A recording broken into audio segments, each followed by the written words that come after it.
Hello guys, আসসালামু আলাইকুম। আপনারা সবাই কেমন আছেন? তো আজকে আমরা যাচ্ছি ঢাকা টু শ্রীমঙ্গল। তো আমরা শ্রীমঙ্গলে কোথায় কোথায় ঘুরবো, কোন রিসোর্টে থাকবো, সবই আপনাদেরকে দেখানোর চেষ্টা করব। তো আর বেশি কথা না বলে আপনার ব্লগটা দেখতে থাকুন। গাইস, আমাদের 10টা বাজে ট্রেন আর আমরা 9টা বাজে বের হচ্ছি।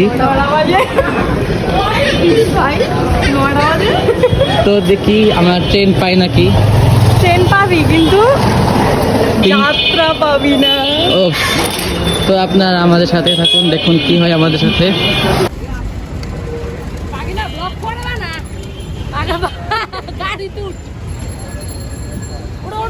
তো আমরা সিএনজি দিয়ে বিমানবন্দর স্টেশনে এসে পড়লাম আর আমাদের ট্রেনও অলরেডি এসে পড়ছে। সবাই দেখতেছে অনেক দৌড়াদৌড়ি করতেছে, আমরা এখন দিয়ে চড়বো।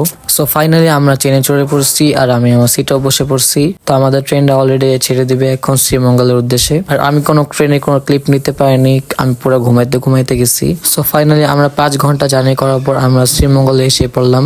আর এই ক্লিপটা হচ্ছে ভোর 3:30টার। আমার কাছে মনে হইতেছিল আমরা অনেক তাড়াতাড়ি চলে আসছি। আর ঢাকা থেকে শ্রীমঙ্গলে অনেক শীত। একটু পর যখন সূর্য উঠতেছিল তখন স্টেশনের পাশে হোটেল ছিল, সেখান থেকে আমরা আমাদের নাস্তা সেরে ফেলি। দেন আমরা একটা অটো ভাড়া করে আমরা আমাদের রিসোর্টের উদ্দেশ্যে চলে যাই। সো ফাইনালি আমরা আমাদের রিসোর্টে চলে আসছি আর আমাদের রিসোর্টের নাম হচ্ছে করঞ্জা। তো চলেন আপনাদেরকে আমাদের রিসোর্টের রুমগুলো দেখে আসি।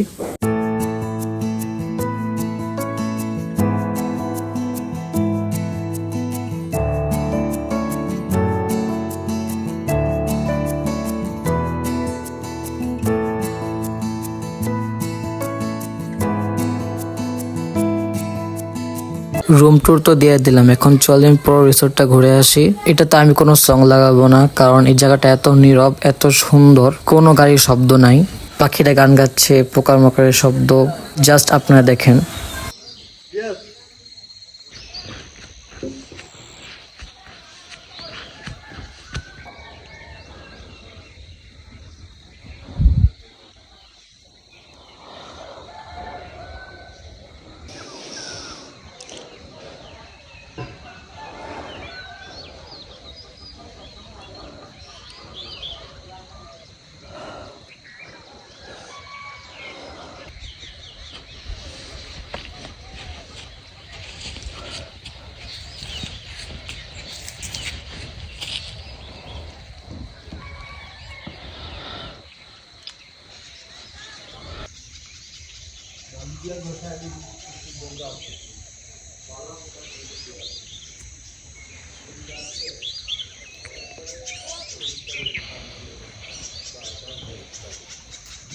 আমরা রিসোর্টের ভিতরে একটা কামরাঙ্গা গাছও পেয়েছিলাম আর গাছের নিচে অনেকগুলো কামরাঙ্গা পচে পড়ে আসিল।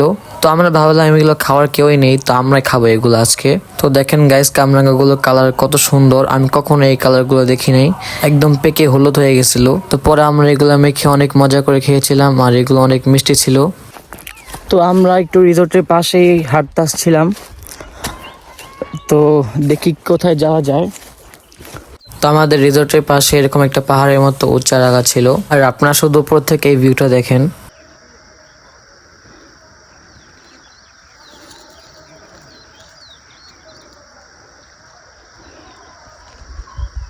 তো এই জায়গায় একটা ছোট ঝর্ণাও ছিল আর পানিগুলো অনেক ঠান্ডা ছিল গাইস, বলে বোঝাতে পারবো না।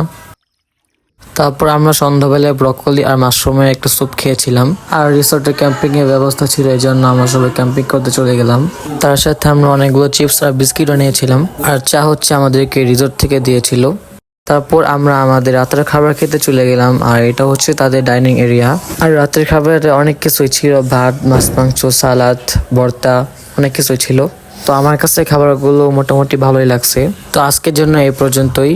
এটার পার্ট 2 আসছে, তো এটা দেখতে ভুলবেন না। আর ব্লগটা ভালো লাগে থাকলে অবশ্যই লাইক, কমেন্ট, শেয়ার করে দিবেন আর ফলো করে দিবেন আমাকে। তো ততক্ষণ পর্যন্ত সব ভালো থাকুন, সুস্থ থাকুন, আল্লাহ হাফেজ।